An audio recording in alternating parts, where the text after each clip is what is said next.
Friends, welcome back to our channel Warangal వాళ్ళ. అందరు ఎలా ఉన్నారు? బాగున్నారా? బాగుండాలని మనస్ఫూర్తిగా కోరుకుంటున్నాను. మేమందరం కూడా చాలా చాలా బాగున్నాం మీ అందరి దయ వల్ల. ఇప్పటి వరకు మాకు మస్తు సపోర్ట్ చేసిళ్ళు. సో మీ కామెంట్స్ మేము ఇంత ప్రీవియస్ వీడియోలో పెట్టినాం కదా, మీరు కామెంట్ చేయండి నెక్స్ట్ సిరీస్ తీయాలా వద్దా అని. సో మీ అందరి కోరిక మేరకు మేము ఈ సిరీస్ని కంటిన్యూ చేస్తున్నాము. సో ఈ ఎపిసోడ్ చూసిన తర్వాత నెక్స్ట్ ఎపిసోడ్ ఎట్లుండాలనేది కూడా మీరే చెప్పండి. మీరు చెప్పిన దాన్ని బట్టి దాంట్లో మేము ఇంకా కొన్ని ఇంక్లూడింగ్ చేసి ఆ ఎపిసోడ్ని కూడా మేము తీయడానికి ట్రై చేస్తాము. సో ఇప్పుడైతే ఈ ఎపిసోడ్ చూసేయండి.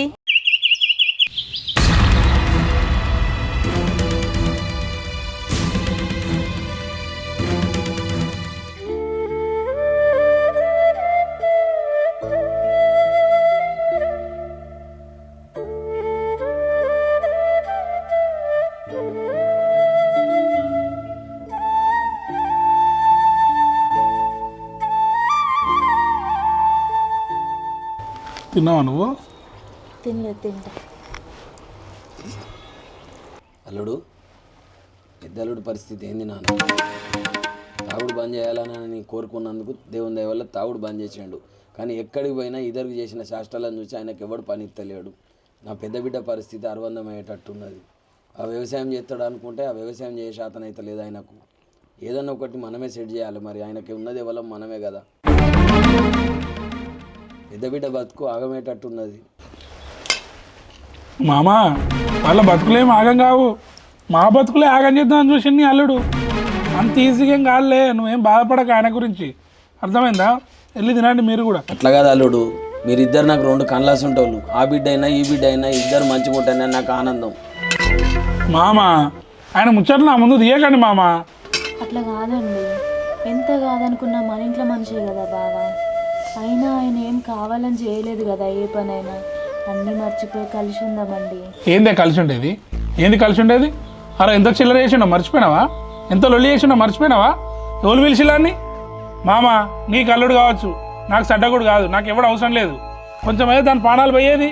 కడుపుతో ఉన్న సోయి కూడా లేదు వానికి. మళ్ళీ ఇంకేమో కలుసుడాట మాట్లాడాట. ఎందుకే పిలిచిల్లా? కొంచెం అన్నం పెట్టుకోవాలి. వద్దు, నిండింది కడుపు. టాబ్లెట్లు వేసుకో.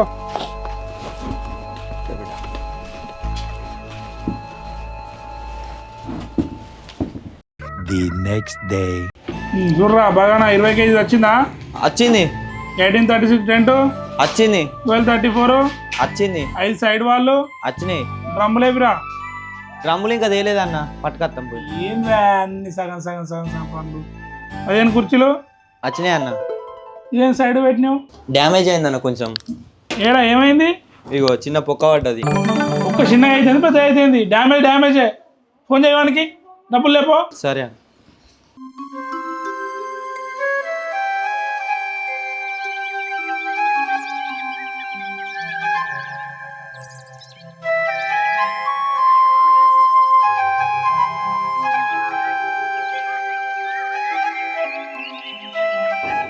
తమ్ముడు,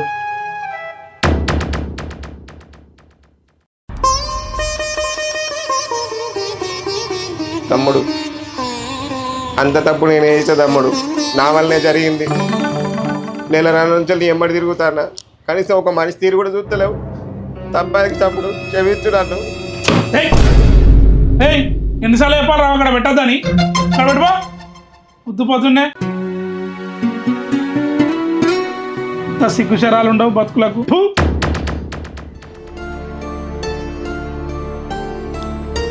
సిగ్గుశరాలు లేకుండా ఇంకా మళ్ళీ షాప్ ముందుకు ఇంటి ముందుకు వస్తా.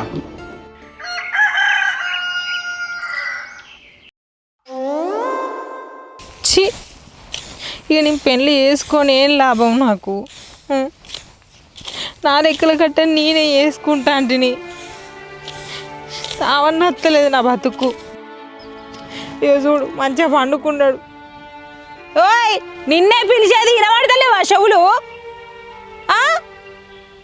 నువ్వు తాగే లాభం, తాగుకుంటుండే లాభము. గదే పండుడు గదే తిరుగుడాయే. ఒక్క పని అవసరమైతే వాడాకు నువ్వు. నా బతుకు చేయడా ఒకప్పుడు రోజు తాగేది కాబట్టి ఏది గుర్తుండలేకపోయేది. ఇప్పుడు తాగుడు లేదు కాబట్టి అంత గుర్తుంటుంది. ఇట్లుంటే నడిచేటట్లేదు. నేను కూడా ఏదో ఒక పని చేసుకొని బతకాలి. పని చేయకపోతే ఇజ్జత పోయేటట్టు ఉన్నది. నేను పని చేస్తా ఇలా వండుకుంటా. అబ్బో సారు, నెల అవుతుంది నువ్వు ఇట్లా అనబట్టి. ఇవాళ వంట రేపు పని చేస్తా, ఇవాళ వంట రేపు పని చేస్తా అని అంటాంటివి. నెల రోజుల కంచెలకి ఇదే యాత్ర అవుతుంది నీతో నాకు. అప్పులలో ఇంటికి వచ్చి చస్తారు, నువ్వు ఇక్కడ పండుకుంటే సావు తప్పించుకుంటా. ఇక్కడ వచ్చి పొలం కాడ వండుకుంటాను. గదే గిదే తప్పించుకున్నాడు, జీవితాంతం గిదే తప్పించుకున్నాడు. ఎప్పుడు కడతావు వాళ్ళ అప్పు, మరి ఎప్పుడు తీరుతావు? ఇద్దరు మనం పోతాంది ఇంటికాడ. వాళ్ళ అప్పుడు తీయడానికి ఒక ప్లాన్ చేస్తాను, నువ్వేం టెన్షన్ పడకు. ఏం ప్లాన్ చేస్తాను నువ్వు? పొలం కాడ వండుకొని పని చేయకుండా పండుకొని ప్లాన్ చేస్తానవా? అక్కడ ఇంటికాడికి అప్పుడు వచ్చి ఇద్దరు మాడం తీస్తాడు, ఇంటికాడ ఉంటే ఇంటికాడికి వస్తాడు, పొలం కాడే ఉంటాడు పొద్దుందాకా. ఎట్లుంటుందో తెలుసా నీకు? ఎప్పుడు తీరుతావు నీకు అప్పు? నా రెక్కల కంటే వంద ఇంట్లో తిండికి అవుతాడే. నువ్వేం పని చేస్తాను, ఏం సర్దుతాను నువ్వు పైసలు? ఒక్కొక్కడు చూడిపోవురు మేము ఒకడు ఎన్ని లక్షలు కూడా పెడతాడు. గింత అద్వానం తయారైన ఎప్పుడో నాడు నా లెక్క బండ రాసి పడుతుంది, సత్తా అప్పుడు ఏర్పడుతుంది నీకు. తాగుడు బంద్ చేసినా కానీ రేపు నుంచి పని చేస్తుంది. మూసుకొని నువ్వు చేసిన కాడి బాధలు కానీ గవర్నమెంట్ పిలిచినవే, పొలం కాడ కోడి కోసి దావతిత్తాను పిలిచిన వాడే. నేను తాగుతాను పిలిచినావు, ఇంటికల్ లేం కదా, పసి కట్టుకొని వచ్చినట్టున్నాడు ఆసన. వాడు పసి కట్టుకొని రావడానికి ఏమైనా కుక్కనా? నా బొక్కలు ఇరగొడదాం అనుకున్నావు కానీ దొంగ. బొక్కలు ఇరగొడితే నాకే ఎత్తారు దొంగ సచ్చినోడా, మళ్ళీ నిన్నే సాదాలి. నన్ను చూసి పిల్ల వెనకాల దాక్కున్నాంద్రా నవీన్ గా. దమ్ముంటే పక్కకు వచ్చి మాట్లాడరా. నీకు నాకు మాటలేవు, నీ మాట్లాడపో. నీకు నాకు మాటలు లేకపోవడానికి ఏమన్నా మనం పాలులా మారా? అరే పైసలు ఎప్పుడు ఇస్తావు? నీకు దండం పెడతారా? పైసలు ఇరా జరా. ఓయ్ మన ఇంటికి వచ్చే అప్పులోడు ఈయన ఒకటి లేరు కదా. ఆయన డబ్బులు ఇచ్చినోడు, మరి ఈయనే తాగడానికి మంది ఇచ్చినోడు. సరేగానన్నా, మా వాడిని దగ్గర ఎంత అప్పు చేసిండు మా అందుకు? ఓ అక్క, నీవని గురించి ఏం తెలుసు అక్క నీకు? ఏమో తాగుడు తాగేది, పొద్దున ఆడోళ్ళు అలకు జల్లక ముందు వచ్చేది, డోర్ కొట్టేది, మళ్ళా మధ్యాహ్నము సాయంత్రము పొద్దున ఏ టైం కాకుండా ఆ టైంకి వచ్చి కొట్టేది. ఇప్పుడు తాగుడు బంద్ చేసిండు అక్క. తాగుడు బంద్ చేసిన కాడ నుండి నా ఇంటి డోర్ కూడా కొడతలేడు అక్క. అవునా అన్న? అవునక్క, మీ ఓని గురించి ఏం తెలుసు అక్క నీకు? రాత్రి 12 గంటల రాత్రి వచ్చి దయ్యాలు డ్యాన్స్ చేసే టైంలో కూడా వచ్చి లేపేది. ఆయన డోరు కొట్టుడుకు నా భార్య వాళ్ళ అవ్వాళ్ళ ఇంటికాడ వెళ్ళిపోయింది అక్క. అయినా కూడా 75,000 ఇవ్వాలక్క, ఒక్కటి కాదు 2 కాదు. 75,000? అవునక్క. ఏం చూసి ఇచ్చినామన్నా, ఏం చూసి మందు పోసినావు? 75,000 మంది ఇవాళ రేపు 1,000-2,000 ఇవ్వడానికి ఆలోచిస్తారు కాదన్నా. ఆయన ఏం చెప్పిండంటే అక్క, మీ అమ్మోళ్ళు జాగా అమ్మినాక జాగా అమ్మితే 10 లక్షలు వస్తుందని చెప్పిండు అక్క. అడ్వాన్స్ 2 లక్షలు ఇస్తా అంటే ఆయనకు నమ్మి రోజుకు సాయంత్రం కోటారు, పొద్దున కోటారు, మధ్యాహ్నం కోటారు, 3 కోటలు తాగేది. ఇక మనోడా అని చెప్పేసి అక్క నమ్మి ఇచ్చినాక ఇప్పుడు ఏం చేయాలక్క? డబ్బులు ఒక్క రూపాయి కూడా వచ్చేటట్లేదు. ఆయన చేపట్టి నా భార్య వెళ్ళిపోయింది, నేను నా షాప్ కూడా నడతలేదు అక్క. నడవక ఆ పిచ్చోని లెక్క తిరుగుతున్నా, ఏం చేయాలని అర్థం అవుతలే. నీ దండం పెడతా అక్క, కాలు మొక్తా అక్క, నా పైసలు నాకు ఇప్పి అక్క. ఒకవేళ ఇప్పకుండా ఉన్నారనుకో, నేను మాత్రం మీ పేరు రాసి మందు తాగి చచ్చిపోతా అక్క. అసలు ఎలక్షన్ వచ్చింది, మందుకు తీసుకురావాలన్నా పైసలు లేవు అక్క, స్టాక్ చేయాలన్నా కూడా డబ్బులు ఒక్క రూపాయి లేదు. నేను బికారవి బతుకుతున్నా అక్క, మీ ఇష్టం. ఇక నేనైతే పేరు రాసి చచ్చిపోతా అక్క, మీ పేరు ఇద్దరు పేరు రాస్తా. చూసినావా ఏమంటాడ? ఇద్దరు పేర్లు రాసి చచ్చిపోతాడట. 75,000 మందు ఎప్పుడన్నా మనిషి అన్నోడు తాగుతాడా? తాగుతాడా అంటాడా? ఇప్పుడు వాడు మన ఇద్దరు పేర్లు రాసి చచ్చిపోతే ఎట్లా చెప్పు? మాట్లాడతలేవు. కొంచెం తాగింది కాదే, సంవత్సరం కింద నుంచి తాగింది మందు. సంవత్సరం నుంచి 75,000 తాగుడు తాగినట్టు నువ్వు మనిషివా, పశువా, దున్నపోతువా? అసలు నువ్వు ఏమనుకుంటాను నీ గురించి? నువ్వు పని పాట లేనోడు తాగుకుంటా తినుకుంటా తిరుగుతాడు. మాట్లాడతలేవు మళ్ళా. ఇప్పుడు కళ్ళు బంద్ చేసినా కానీ. బంద్ చేసిన అంటే ఇప్పుడు వాడిని పైసలు ఎవడు కడతాడు? మరి ఎవడు కడతాడు? మరి పైసలు ఎవడు కడతాడు? ఎవడు కడతాడు? నేను పని చేసి కట్టాలనా? నేను పెళ్లి చేసుకున్నది నువ్వు చేసిన అప్పులన్నీ తీర్చడానికి కట్టుకున్నాను నేను. అంటే మొగుడైతే కొట్టాడా? కొట్టద్దా? అంటే నువ్వు ఆడవాళ్ళనే కొట్టాలనా నిన్ను? మళ్ళా కొడుతుంది అంటే నీకు పైసలు ఉంటానే ఇవ్వనా? అవును. సరే నేను పైసలు సంపాదించి చూపిస్తా. బాగా సంపాదిస్తావు కదా. సంపాదించి చూపిస్తా, సంపాదించి చూపిస్తా, బరాబర్ చూపిస్తా. చూపిస్తా, ఇన్ని రోజులు చూపిస్తావు, ఇన్ని రోజులు చూపిస్తా, ఇవాళ చూపిస్తా. ఇక నువ్వు పైసలు సంపాదించి బాగా సంపాదిస్తావు కదా, కూడి తింటుంది అన్నాడు. అగో మాకనే అలిగిన కడిగి మా చాలు, తిండి తినిపో. పైసలు సంపాదించి చూపించాలి. అన్నా రా అరే మొత్తం ఊపున్నాయి కానీ ఇది ఏం ఊపున్నదిరా? పొలంగా చేస్తానా? పొలం అంత మంచినా మరి? అంత బాగా కూర్చో, బాగా రందితో ఉన్నట్టు. ఏ రందేం లేదురా తమ్మి ఎడియేసి పైసలు సంపాదించాలి. మరి అట్లయితే ఏమైనా జాబ్ చూసుకోపోయినావన్నా? ఏగా జాబులు గీబులు కాదురా, డైరెక్ట్ కొడితే ఒకటే దెబ్బ లక్షలు లక్షలు పడాలి. లక్షలు కొట్టాలా అన్న? లక్షలు కొట్టాలనే నువ్వు బ్యాంకు కన్నేయాలి. అన్నమే లేదురా అంటే అన్నం ఏమంటాను ఏంద్రా. ఒక పని చేయాలి అన్న, మరి సర్పంచ్ ఎలక్షన్లు వచ్చినాయి కదా, దాంట్లో పోటీ చేయి మరి నువ్వు. ఏగా సర్పంచ్ ఎలక్షన్లో అలా ఏ గుర్తుకు ఏ ఓటేసుడో కూడా నాకు తెలియదురా. గల నేనేం చేస్తా? మళ్ళీ లక్షలు కావాలంటే అలా పోటీ చేయాలి నువ్వు. అది కాదు కానీ ఇంకేమైనా ఐడియా ఉంటే చెప్పరాదురా. ఇంకేం ఐడియా ఉందా అన్న? నీకు లక్షలు కావాలంటాను. ఒక ఐడియా ఉందన్న. ఏం ఐడియా? నువ్వు సర్పంచ్ నిలబడు, ఎలక్షన్ నామినేషన్ నీకు ఆపోజిట్ ఉంటాడు చూసినావా, ఆయన దగ్గరికి వచ్చి విత్డ్రా చేసుకోని అంటాడు. 6 లక్షలు డిమాండ్ చేస్తావు. వామ్మో 6 లక్షలా ఇస్తారా? ఇవ్వని తిట్టవా అందన్న? 6 లక్షలు అన్న 5 లక్షలు అని ఇస్తాడు వాడు, మనకు అవసరం కాబట్టి. అర్థమైందా? నువ్వు పోయి ₹1,00,000 పట్టుకురా పో. ₹1,00,000? ఇప్పుడు నా దగ్గర ఎక్కడిరా? లక్షలు కావాలి, ₹1,00,000 లేవే మరి ఎందుకు ఇక నువ్వు వట్టినేనా మరి? పో ₹1,00,000 పట్టుకుంటా పో, ఎవరినో ఒకరిని పట్టుకురా పో. లక్షలు వద్దా అన్న? ఇక రోజు వాళ్ళ మీద బతావా? ఇక వాళ్ళ మీద ₹1,00,000 తీసుకొస్తే వస్తాయి మంచిగా పైసలు పట్టుకొని మనం గోవా పోదాం. అరే పైసలు పట్టుకొని గోవాకు పోతే మళ్ళీ వచ్చినాయి పట్టుకొని పోయి తాగిరాని అంటారు కదా. ఎవరేమన్నారు? ఓడిపోయిన బాధలో గోవా వెళ్ళి అనుకుంటుంది. పోను ఫస్ట్ అయితే ₹1,00,000 సంగతి చూడు పో, తొందరగా నామినేషన్ వేయాలి పో.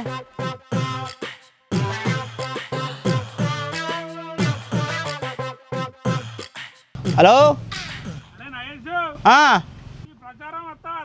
అత్తారా? ఎంత ఇస్తారు? అబ్బా 400 కోటి రైతు. ఓకే సరే అత్తది. ఓకే. The next day. ఏం చేస్తాను ఇక్కడ కూర్చుండి? ఆ సామాన్లు సర్దామంటే ఆలోచించుకుంటూ కూర్చునేది.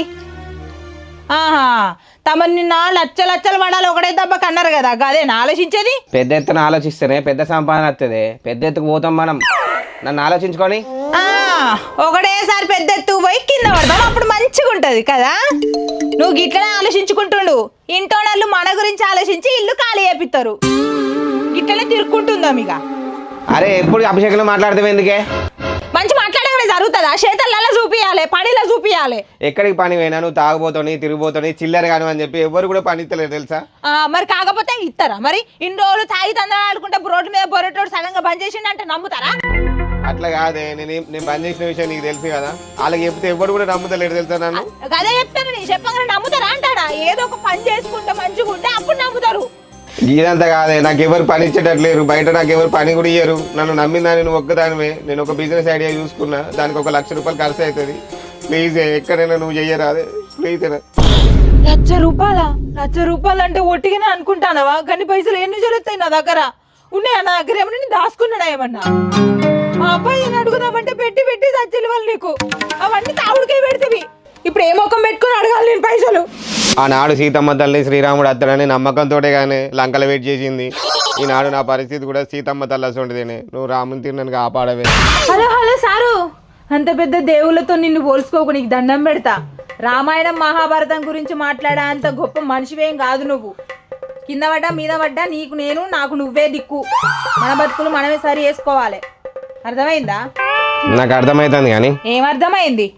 అరే ఏదో ఒకటి అర్థమైంది. నాకు పైసలు అడిగి ₹1,00,000 ఏమన్నా? ₹1,00,000 అంటే ఇప్పుడు నేను ఏడికెంచలే వాళ్ళు చెప్పు. శని అవ్వనని తాగినప్పుడే మంచిగా ఉండేది, తాగినప్పుడు ఎవరు నన్ను అర్థం చేసుకుంటలేదు. ఛీ, నేను మళ్ళీ తాగుతాపో అవని.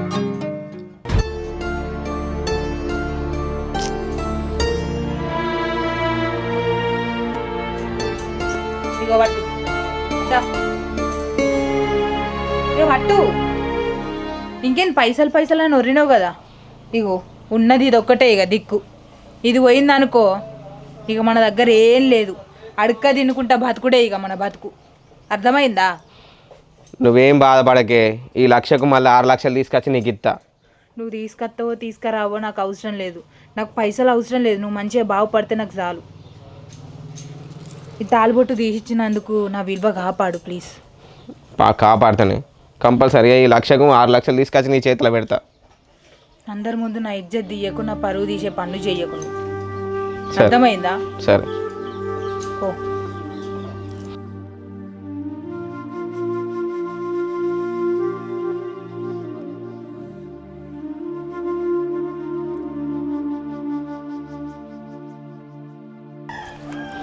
మీ అవ్వ ఇది పెట్టాలి, 1,00,000 రూపాయలు తీసుకోవాలి, సర్పంచ్గా నామినేషన్ వేయాలి, మళ్ళీ విత్డ్రా కొట్టాలి, 5 లక్షలు వేయాలి. యా కోడి గుర్తుకే